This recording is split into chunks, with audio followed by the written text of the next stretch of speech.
Hello, hello. Hopefully you can hear me and see me okay. It sounds like it's kind of echoey in here. I'm not really sure if that's coming through. Um, so it is lunch with Leo again today. It is Monday. It is noon Eastern time. So this is the time that I show up every week. For those of you who want to join in and catch the live, then I welcome that. And then for those of you who want to catch the recorded version, it's up on YouTube pretty much as soon as I finish the live. It goes ahead and uploads that. So you can always catch the replay if you miss the live. So you never actually miss anything. So if you would like to, I see we have Linda in the house. Thank you so much. If you would like to just say hello in the chat, that'd be fine. If you'd like to tell where you're from, that's as fine as well. And just let me know if you're here to join us. I'm so glad to see you. So today I want to talk about a list. I made a list and it was pretty long. So it was like 9 or 10 items long, and I just felt like that was just too much. So I shortened it down. Today I want to talk about 5 specific things that you can do to help you navigate through the holidays as a new widow, or maybe as a not so new widow. I'm sure there's something in there that you can get a little tidbit from, and since the list is kind of short, hopefully it won't take me too long to get through it. So Linda says she's from Southern California. LaDonna says, I caught the live. Thank you, LaDonna. It's good to see you again. Mary Keeney says, hi from Iowa. All right. So we've got some people all over the country. Sometimes we even get people from different countries, which is really nice to know that we are able to connect with people and help each other from no matter what part of the globe that we're on. So that's really nice to know that we have that kind of availability to be able to reach people like that. And Barbara's here too, also from Iowa. Awesome, awesome. It's funny how we tend to find people in like in groups or clusters. Like I was getting ready to do my Whatnot show a few weeks ago, and Whatnot is where I sell all of my fabric. It's kind of like Home Shopping Network meets eBay. So it's live auctions on the computer, and like I will go on there and open it up, and it will I'll show what I'm selling, and then the bidding will open, and then people can bid on the item, and whoever's the highest bidder it'll pay right then, and then they ship it out that very next day or that day. Anyway, the point is, my husband was telling me that he's like, you need to tell the people who are buying your stuff on Whatnot about your widow channel. And I'm like, there's only like 6 to 10 people usually there on the sale during the live sessions. I said it's probably women, almost all women, because it's mostly quilting cottons and fabric and sewing stuff. I said, but it's not probably going to be full of a bunch of widows or anything. It's just people who like to sew. He said, well, you never know. I mean, they might either be widowed or they might know somebody who's widowed and they can, pass the name along. He said, it doesn't hurt. Just let them know about you. And I'm like, okay, whatever. So the next night I went to go do my show, and I was just in conversation talking about how I had stopped sewing for several years because my husband got sick and then he died, and then I had not really gotten back into sewing for several years between being a widow and navigating grief and figuring out life and how to raise kids. And if you're here, you know what I'm talking about. All the things that you have to figure out how to do and live life when you become widowed. And there was only 6 people. Well, it was me and 5 other people really. And so, and one lady said, oh, you lost your husband? And I was like, yeah. And she said, I'm so sorry. She said, I lost my husband too last year.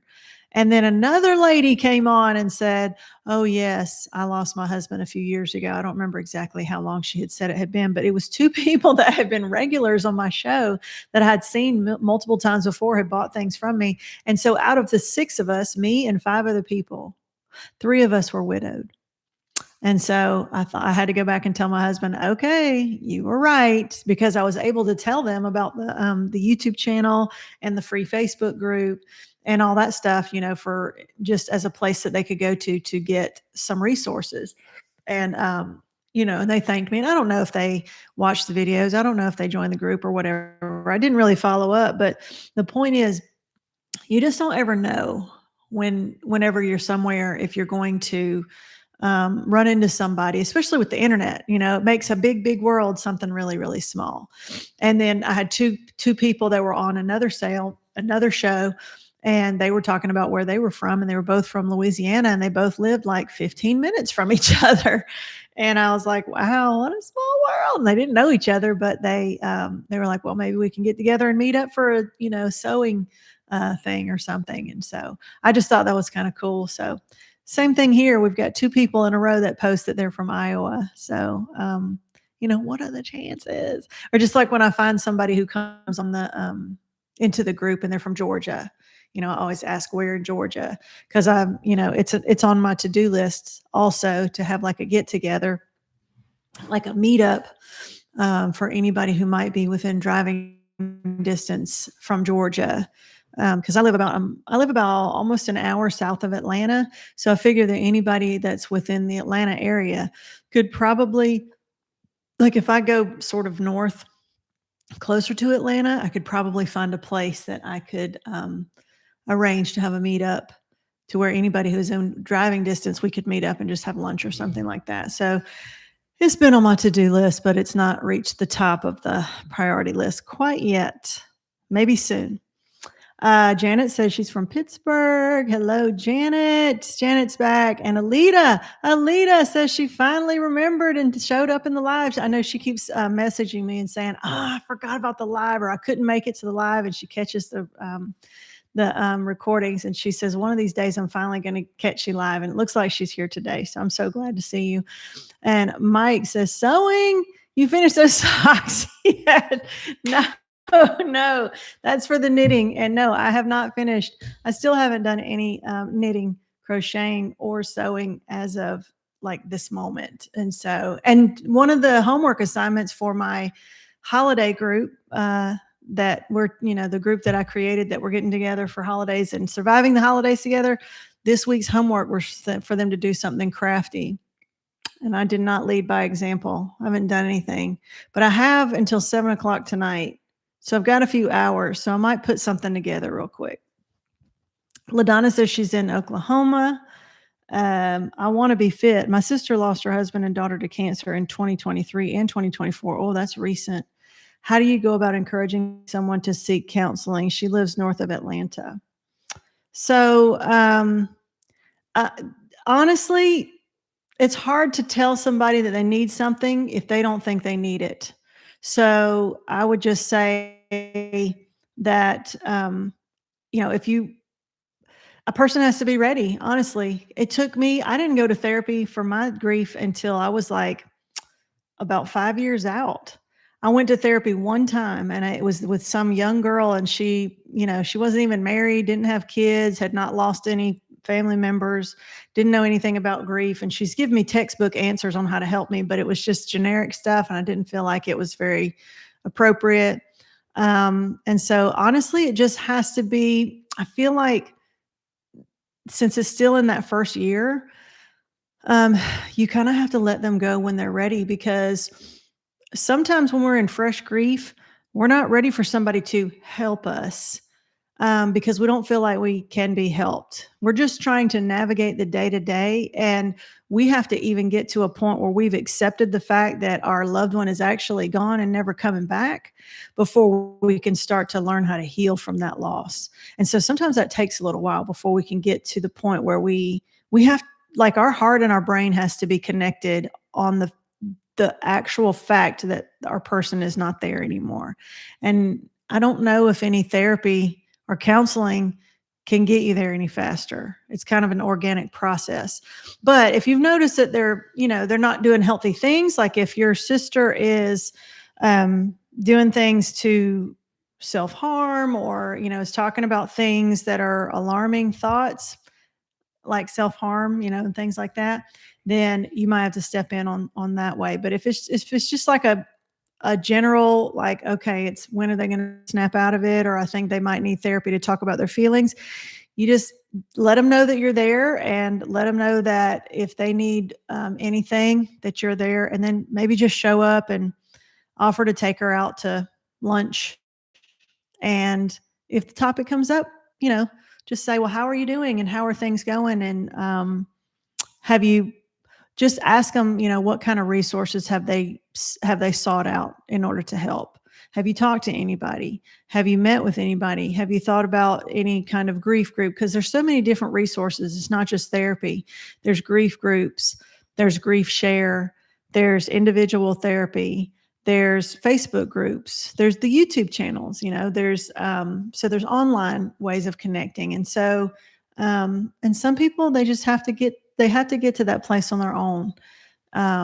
Usually I would say, not time to really intervene until it's been like over a year. And then if you feel like that they're not really moving forward in life, like they're not even going back to work, or they're not getting out of bed, or they're not taking care of themselves physically, then it's time to step in and say, okay.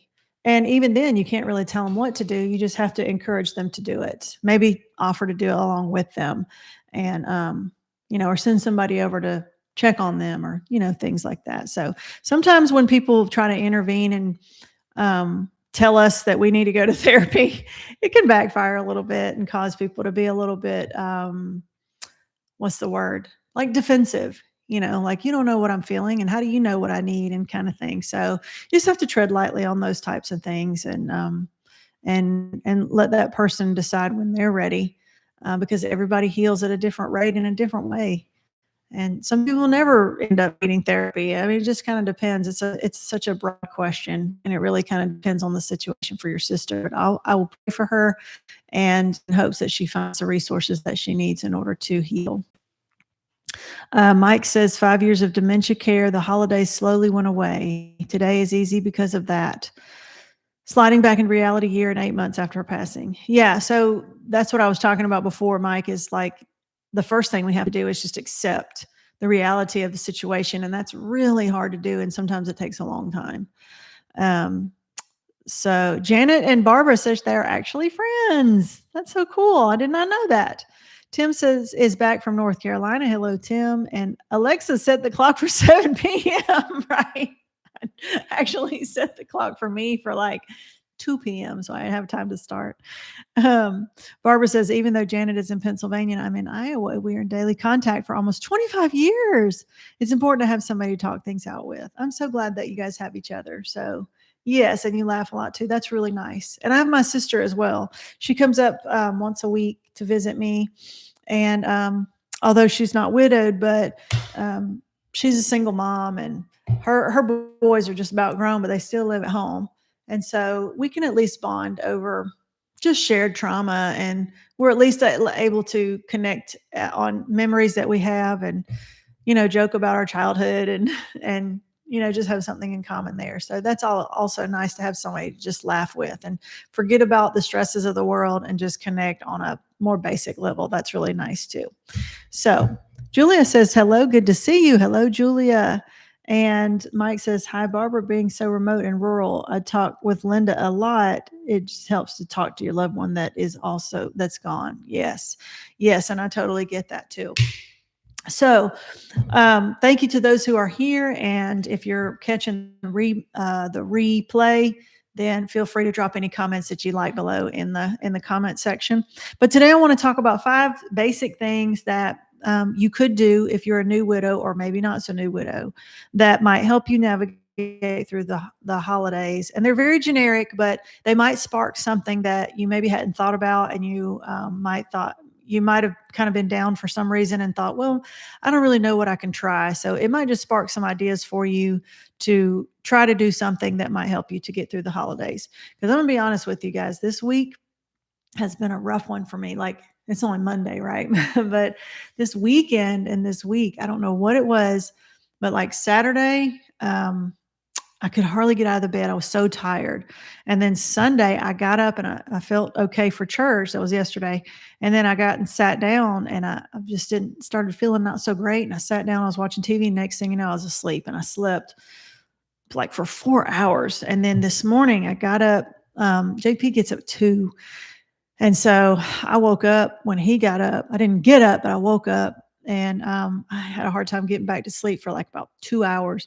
And I finally fell back asleep. But then when I got up today, set my alarm at 8 o'clock, I did not want to get up. I've been sluggish. I've been tired, like physically tired, and my body's tired. I have zero energy. And so I have not been able, and I'm not sick. Like I'm not hurting. I'm not sick that way, but like I cannot figure out if it's a medicine issue because I'm taking some new medicine and, the dosage has been changing a little bit. So that might affect it. The medicine's also affecting how I eat. So I don't know if it's that I'm not eating enough. I don't have enough energy.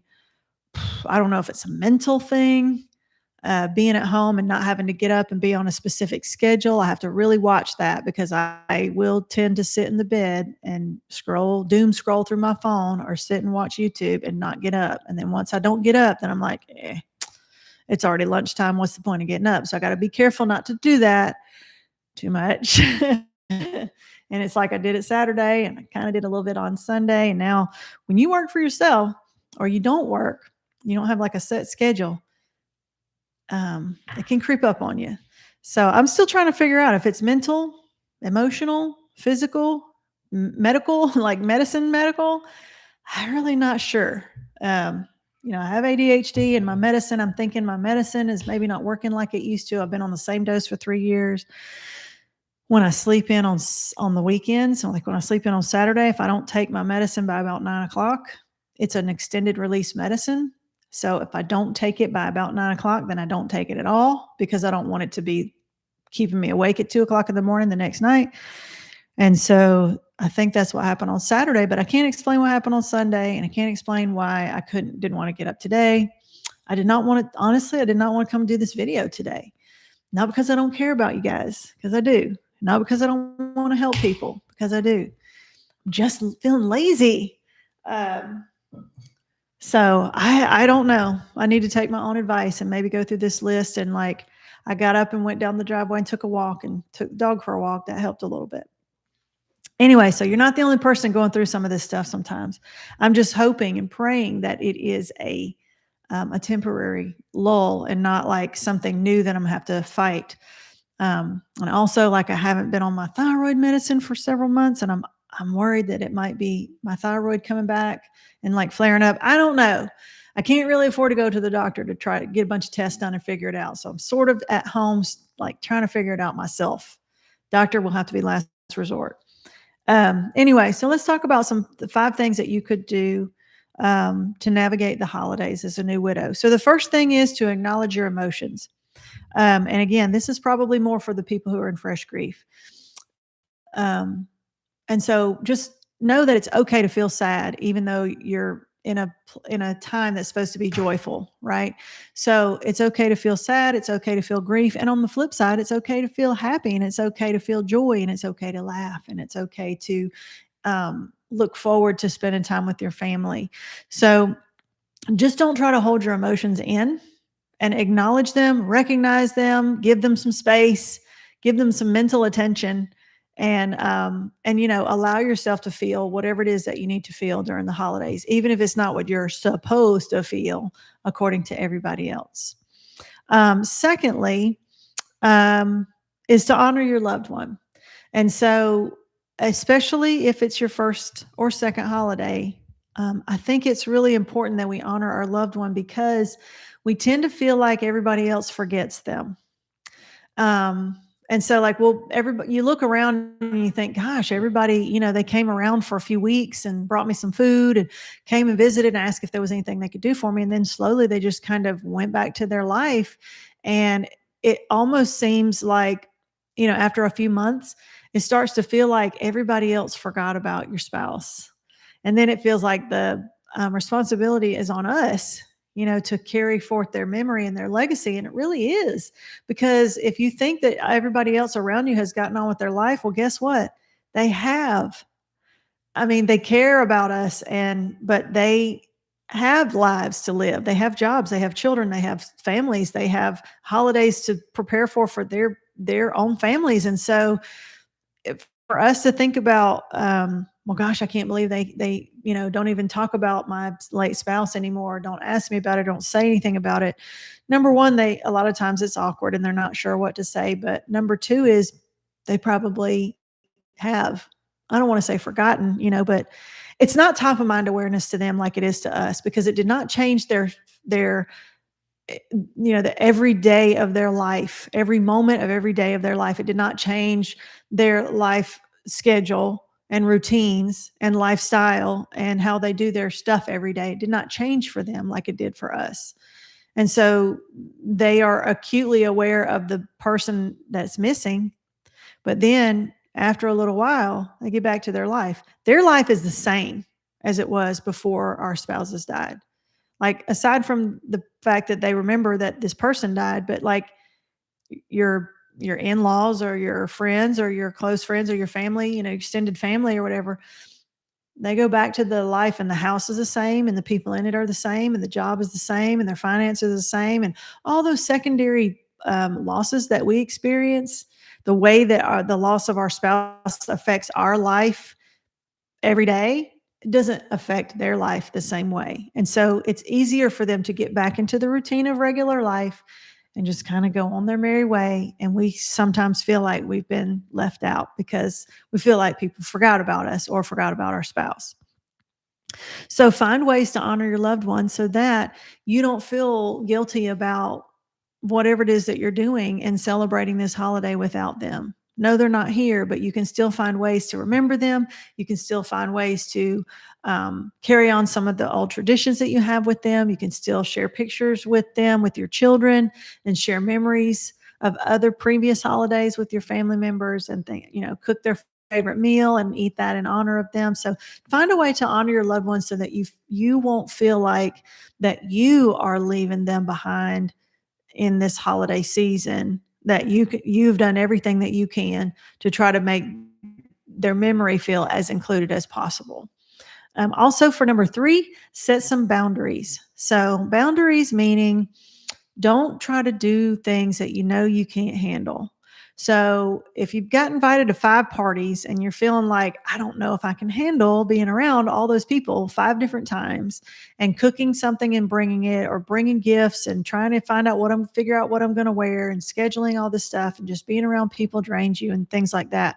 It's okay not to say yes to all of the plans. So go ahead and set your boundaries. Try to figure out what it is that you can handle and what you can't. And then try to make your plans within those boundaries of the things. And then just tell the people that invite you and tell your family and friends, say, look, thank you so much for the invitation, but I'm just not ready to be around a whole lot of people. And so I think I'm just going to do XYZ instead. Or maybe give them an option to say, well, I'm not really ready to get out and about with a lot of people, but if you don't mind, maybe could you bring me some leftovers from the party and come over and maybe we can have a quiet meal together the next day, or something like that. It might be easier for you to be around a few people that are close to you rather than to be around a whole bunch of people, because I found that a lot of times when you're around your close friends and family, they all know what your situation is. But if you're thinking about going to like a party where there's going to be a lot of people that kind of know you, but not exactly, it's a lot of anxiety because you worry that what if somebody who doesn't know me that well asks me, where's my husband? And so, because they didn't know that he died. And then I have to explain it to them. And then there's that awkwardness. You're at a party, you just had to tell them that your spouse was gone, and then you feel like, now what do you talk about? And then they're like, "Oh, I'm so sorry." And then they don't know what to say, and you don't know what to say, and you don't want to say, "Well, that's okay," because it's not okay. But that's the first instinct to say, "Well, it's okay." And we all know it's not okay. And so just the anxiety of like worrying that somebody might ask us about that situation who doesn't know us all that well, and having to explain it maybe even more than once, that's a lot of stress. And so if you feel like you're going to be in a situation like that, it's okay to opt out. It's okay to say, well, I just want to spend time with just whoever, like make a list of the people you can handle being around and being with, and the situations you might be able to handle and the ones that you can't. And it's okay to decline, especially that first time. And people are going to understand. They're not going to hold it against you. They're going to be like, well, this is our first time being by ourselves. So we totally get it. On the flip side, though, then, try to do something at least. Like if you're to that point where you're like, I can't handle anything and I'm not getting out of bed, I'm not getting dressed for the whole holiday season. Okay. Well, that might be okay, maybe for the first time, like if you're in real fresh grief. But I would encourage you to try to do something to get yourself out of that routine. Like get out of bed, get dressed, get up. If you can't be around people, then get in your car and go look at some lights. Just go look at some lights around around your neighborhood or something like that. Go shopping. Go go somewhere where you know the little Goodwill bell ringer is there and put $1 in the little bell ringer thing. Go to a homeless shelter or a church that's doing a food drive and help serve people during the holidays for meals, or go through your closets and pick out some non-perishables that haven't expired that you might not use before they expire, and go to a food bank and give it to them. If you can't do something for yourself, then find a way you can be a blessing to others. Because a lot of times we will put others before ourselves, and we will help other people before we even help ourselves. So if you're wondering what you can do, pick at least one thing and make that a challenge for yourself to do during the holidays. But don't try to overdo it, and don't say yes to everything if you think you can't handle it. Um, let's see. Number 4 kind of goes along with number 3, is plan ahead for triggers. And so again, like if you think you're going to be at a party where a bunch of people don't know you, but they know they've met your husband before, and you feel like they're going to ask you where he is, and you have to explain, okay, you might want to plan ahead for that.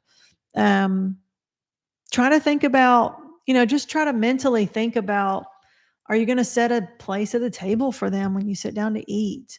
Are you going to, like we talked about this in our private group last week about like, what do we do about Christmas cards? Do we send out Christmas cards? Do we put pictures of us with our people? Do we put pictures of just us? Do we leave out the pictures? Do we put from our late spouse or just from us? Like, those are just, we probably worry about them more than we need to, but those are little details that sometimes we can fixate on. And so just make a decision on what you're going to do and just do it, and then get it out of the way and just be done with it. Oh, we have a visitor. She has brought me a gift. What did you bring me? Come here. What did you bring? Jelly bean. Yeah, she brought me her stinky toy. Yeah, it's her. What is this guy? What is this guy? He is a porcupine. I don't know. But she's bringing me her gift because she wants to be sweet. Say hello to the people. Say hello to the people. Okay, now we can't play right now. Okay, you gotta go. Go. Go see your mom. Go. Go. Go. Go. Go. Go. Good girl. Go. Go. She knows how to push the door open. So she hears me in here talking. She's like, "Oh, would you like this toy?" All right. So anyway, plan ahead for the triggers. In other words, if you're not real sure, like sometimes, like I said, we can't anticipate all the triggers, and that's okay. But maybe try to think ahead for some things, and don't put yourself in a situation that there's going to be a triggering moment to where you have to talk about things. I find when I start talking about the loss to other people, that's the time when I am most likely to cry about it. And so I can hold it in if I needed to, but if I start talking, then that's when the tears come out. And again, as far as the little details, like, do you write from dad to your kids if dad's not around? Like those types of things. I think sometimes we do fixate on those details too much because we're not sure what to do. And so we kind of freak out about it a little bit. And honestly, in the grand scheme of things, those little details are just that. They're small details that we're freaking out about them much more than other people are probably not even noticing about. And so I would say, don't sweat the small stuff too much about those types of things. Just pick something. Pick a decision. Like if you're going to put from dad, just put it. And if not, just don't. But don't freak out about how people are going to react to it or whatever, because more than likely it's not going to be as big of a deal as you're making it in your head. And so just make a decision on how you're going to deal with some of those things, and just do it. And if it didn't make you feel good, then do something different next time. So I think I have a bunch of chats. I'm going to go back and catch up on the chats, and then I will get to number 5, which is the last thing on the list. So I am looking back. Where did I leave off? But Mike says your journey in grief, Leo, is just awesome. All these journeys are so difficult. So, yes, sometimes I feel like just sharing is about the best I can do because I sure don't have answers for people. So if I can share my struggles and my things that have worked for me in the past, and then also just be transparent and honest with you, and just let you know that I mean I still struggle sometimes, like I talked about with this the last 3 days.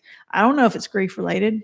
Maybe it's not. Maybe it's just I'm getting old. I'm over 50 and I'm in menopause. So maybe it's part of that. I don't know. I don't know. But it's still a struggle. It's still a struggle for me sometimes. And so like I'm over here I'm trying to um, encourage people, like if you don't feel like getting up, then get up and do it anyway. And I'm over here like, I don't feel like getting up. So I have to remember, what do I tell the people who I say in my videos? What do I tell them to do? Do it anyway. Do it sad. Don't wait until you're not sad to do it. And so I had to tell myself today, don't wait until you're not tired anymore to get up. Go ahead and get up so that you can stop being tired. And it has worked. I'm still not like, I'm not ready to run a marathon or anything, but I'm feeling better. And I'm glad I went ahead and did this video instead of saying cancel, I don't feel good, because it wouldn't have made me feel any better.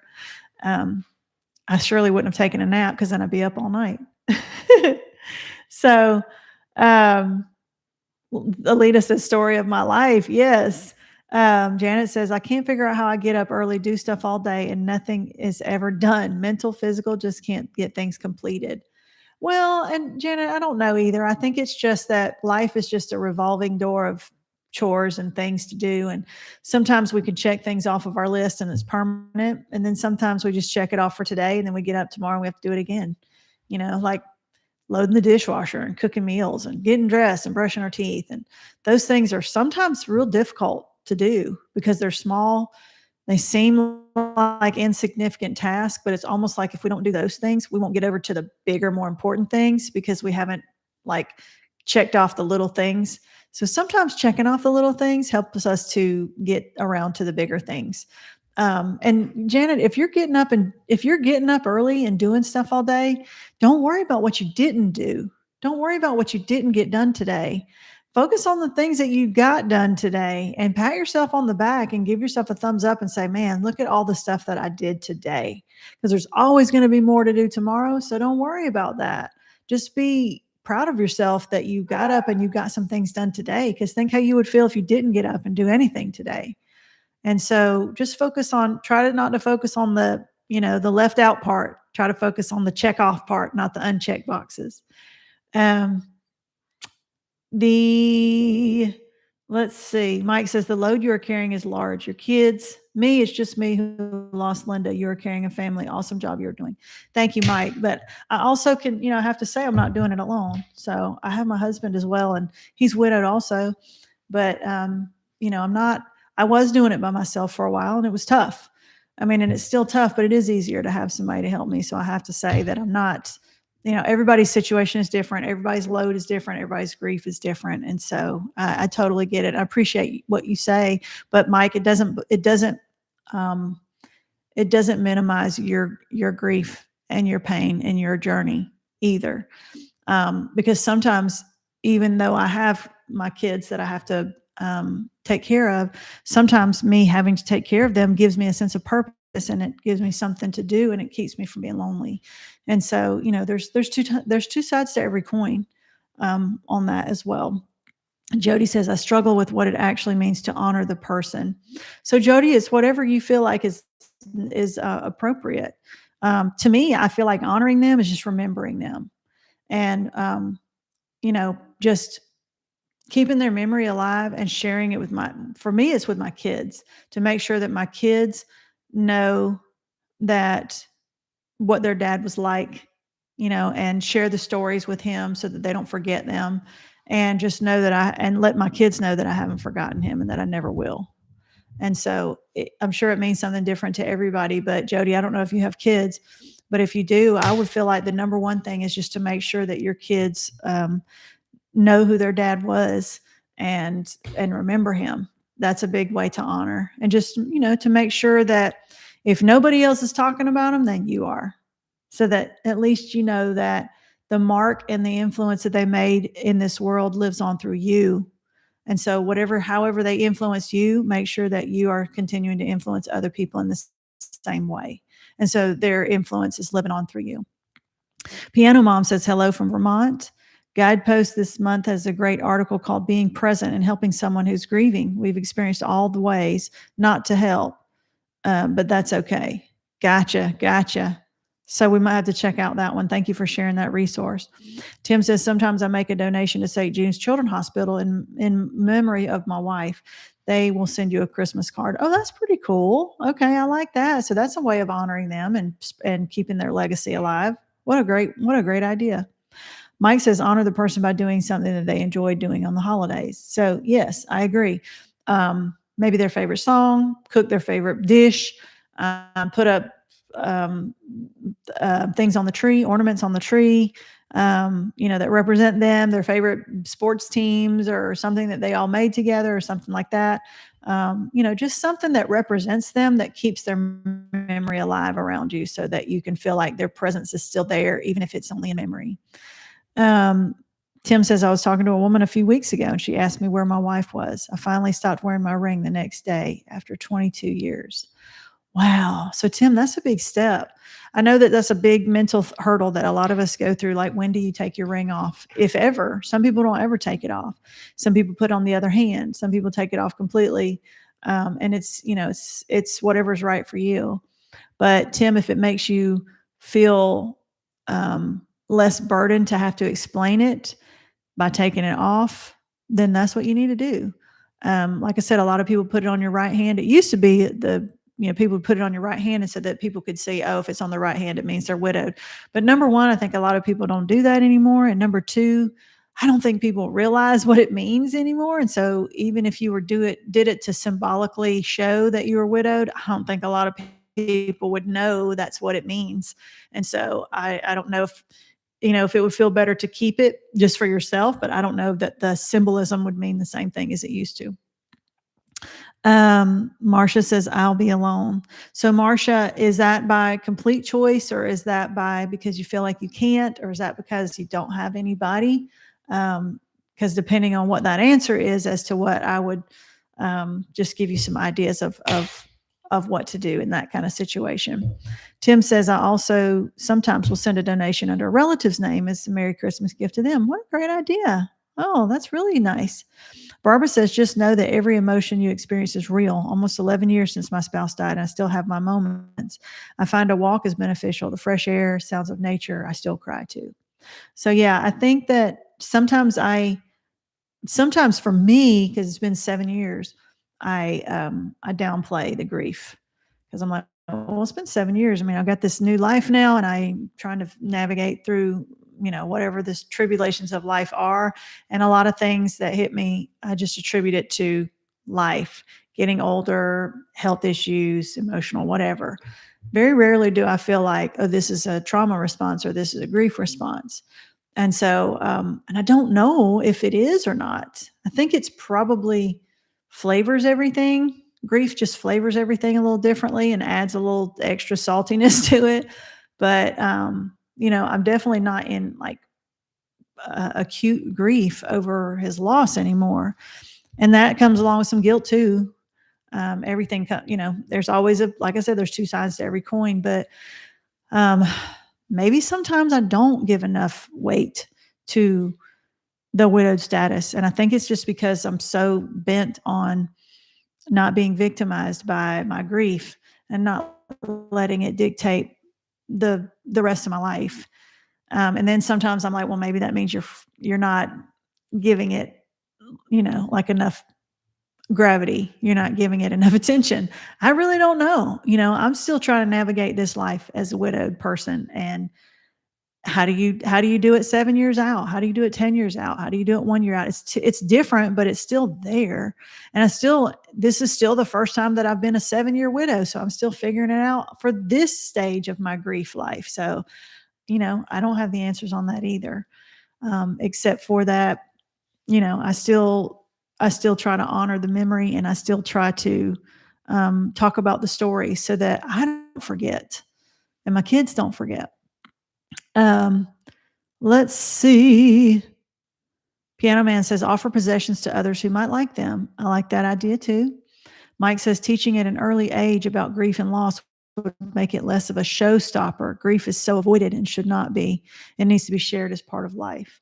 Yeah, because it is a part of life. Like we're gonna experience loss at some time in our life at various stages from various people, but it's so like the elephant in the room that we are not taught from an early age to talk about grief, to handle grief, to know what to do about grief. It's like we just want it to go away. We want other people's grief to go away. We want to fix it and ignore it and walk away and just turn our back on it and not have to deal with it anymore. And I think it's caused a lot of dysfunction, at least in our country. And so we need to normalize talking about it and handling it, but I don't know how to do that. I can't change the whole culture of our society, so I really don't know. Um, Mike says we need more doggy. She comes in whenever she feels like it. Yep. Right. So hi, Mike. Barbara says, I understand talking to those we've lost this year. My mother I'm missing. It's my mother I'm missing. A new tree with multicolored lights brought me back to my childhood and the wonderful mother I had. And see, Barbara, you're honoring her memory as well by doing that, going back and remembering things from your childhood and just kind of bringing that up as well. Piano Mom says, friends, for the most part, haven't reached out, so I'll reach out and connect. Well, and sometimes you have to, because I think our people, they don't know how, they don't know if it's appropriate to still talk about it, and if it's too soon or too late or too much or too little. They just don't know. So sometimes, unfortunately, we have to initiate that as well. LaDonna says, I'm glad you did the video. Mine is not new grief, but it still hits me during the holidays. Yeah, I mean, I think the holidays is probably the roughest time. It's the one time that we still struggle, even if it's been a while. Like on normal days, we kind of learn how to do what that new normal is, but during the holidays, it still takes us back. And it's, I think, probably the roughest time to get through, even if it's been a while since we've lost our spouse. And Mike says, this is trauma. This whole thing is huge trauma for you, Leo, and those who are here now, and anyone who has suffered loss by death of a loved one. It makes us different. Yeah, I totally do think it makes us different. And in a lot of ways, maybe not all bad ways, it does make us stronger in some kind of ways. And so, but I don't know. It's hard to figure out sometimes when I'm struggling, if it's like, is this grief? Is this life? Is this stress? Is this, the political climate in America? Is this me getting older? I mean, I think it's probably just a little bit of everything, but I'm not really sure how to make it all, I don't want to say fix it, because I don't necessarily think it all needs to be fixed, but how to handle it, in the most healthy way, and maybe to make some of it go away, because fatigue is tough. I don't know how to manage that one. Maybe drink some more coffee. Let's have another gulp of that.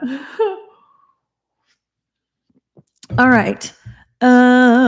Julia says, does anyone ever feel empty after losing the spouse? I was just wondering about it. Yes, I totally think that that's a big common thing, is feeling empty, because there's a physical missing that person. Like they're actually not there. And so in the beginning, that's the most obvious emptiness, is like, you don't hear their voice anymore. You don't sense their presence anymore. You don't smell them anymore. You don't see them anymore. They're actually physically not there. So the hole that it leaves in your immediate vicinity is obvious, and you cannot ignore it. And so I think that can cause a lot of emotional emptiness and feeling that way. And that hole kind of, it's kind of like if you dig a hole in the sand on the beach, and you can see the hole there, and then the water comes in and fills it up, and then the sand kind of slowly fills it up. And after a while, you can see where the hole was. It's kind of like a little dent. It's not really a hole anymore, but you can still sort of see where you dug that hole. And so I think that's what happens over time. Like the hole just kind of fills in with other things, but it's still a little bit there. It still always can kind of feel it in a little way. Idea Factory says, watching from the beginning, holiday stuff is real. Yep. Mike says, no minimizing my grief or anyone else, just saying I'm seeing the differences of our grief in a similar way with the differences. Clear as mud. Well, I think it's just, as people, Well, since we're different people, we react to trauma in different ways.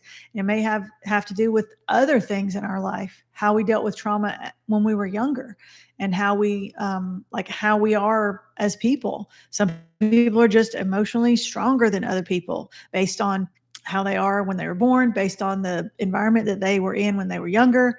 I think that, how do you say that? Like steel sharpens steel or whatever I don't know the saying, but like sometimes I feel like people who grew up in tough times when they were younger, it makes for tougher people.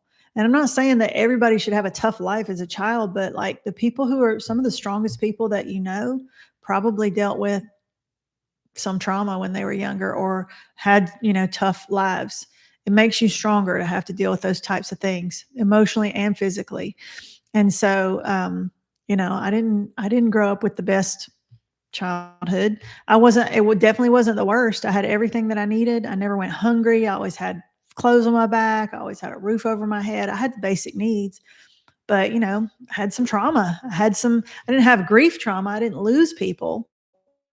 Um, but I just had, a dysfunctional family. I still have a dysfunctional family.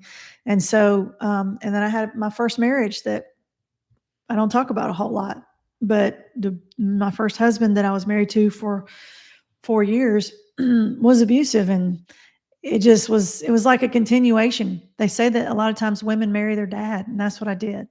I had an abusive dad, and then I grew up and I married an abusive man who was just like him. My sister did the same thing.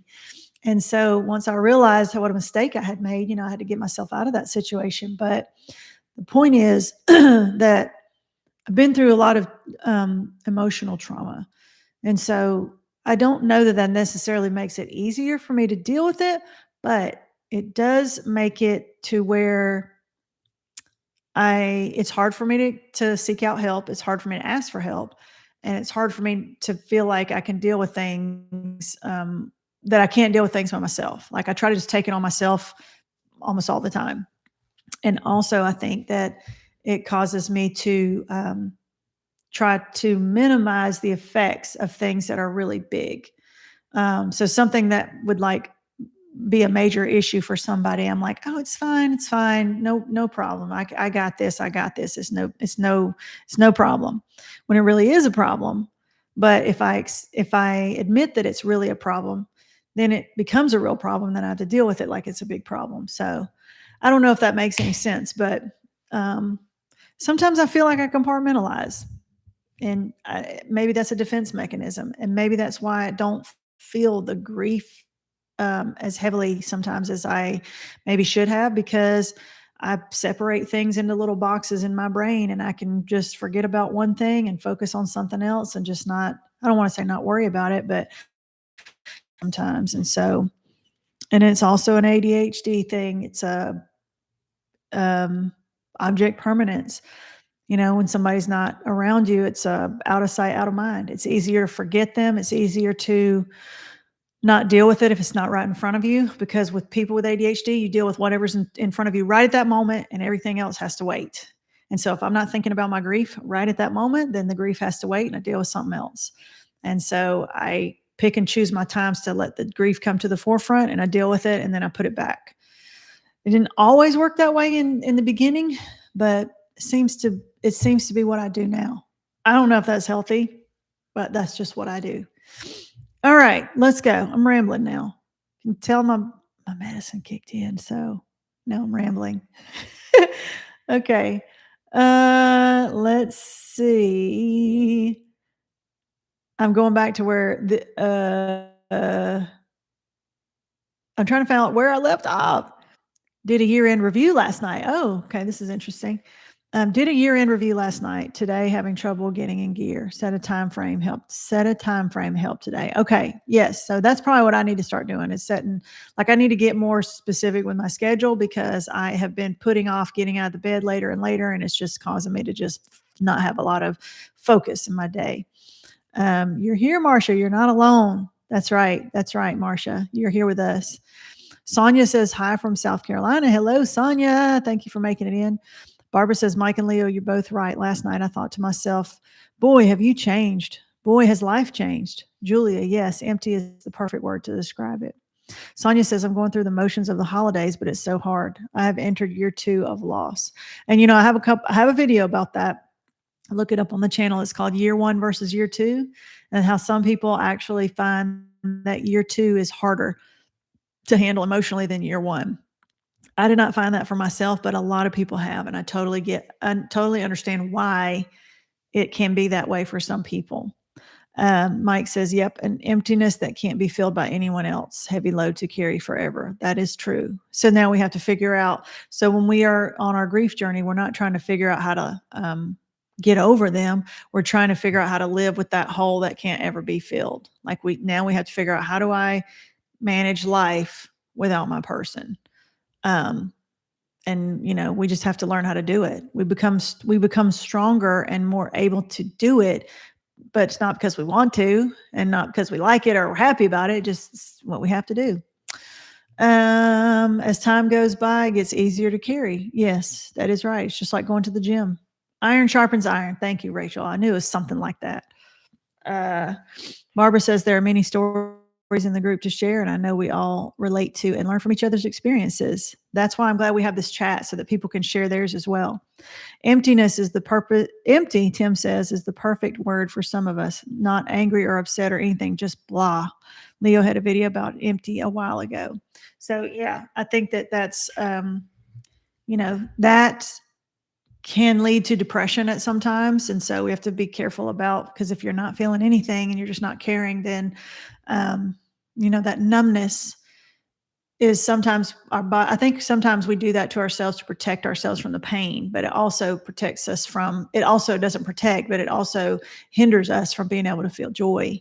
And so medicine can do that too. Sometimes we're in such a, like my second daughter went through, where she was in so much pain.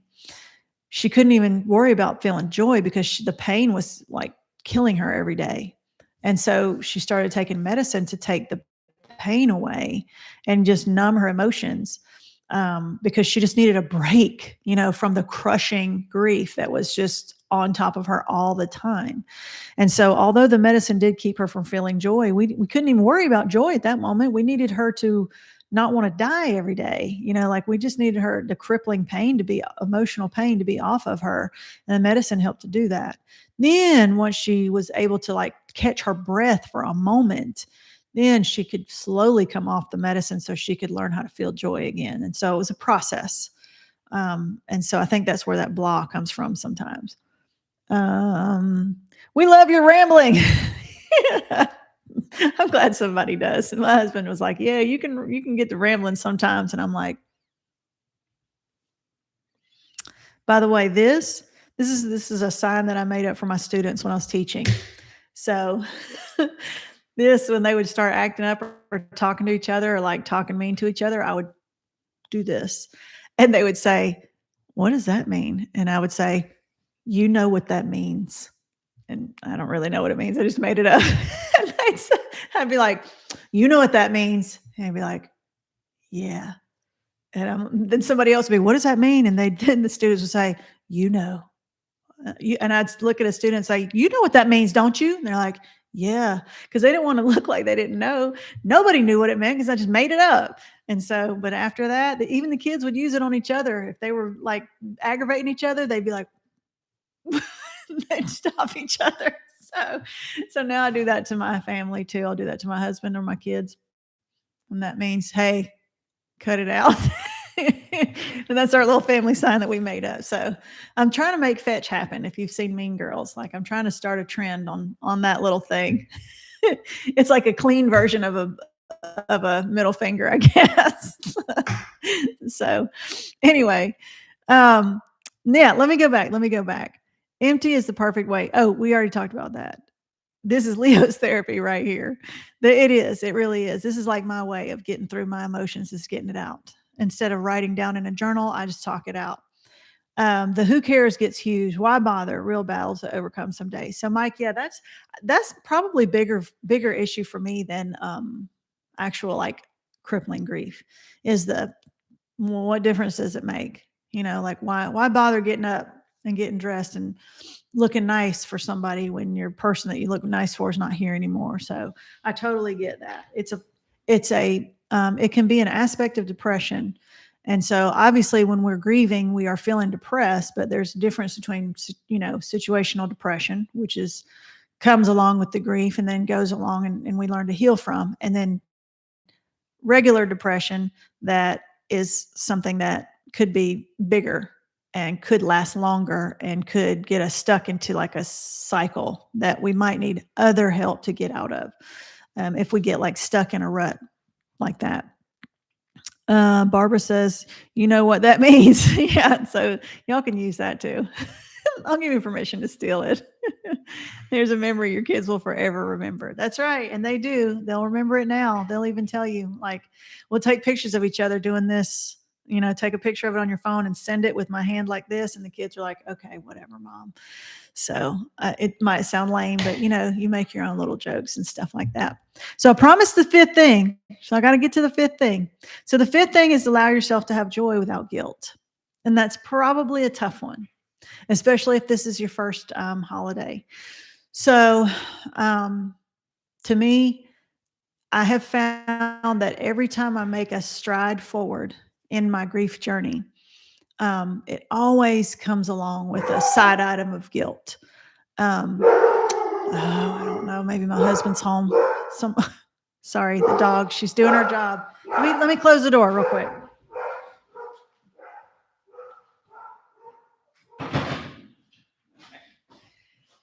I don't know if that helps a whole lot. She's still in there barking, but can't get on to them because they're doing their job. They're protecting the home.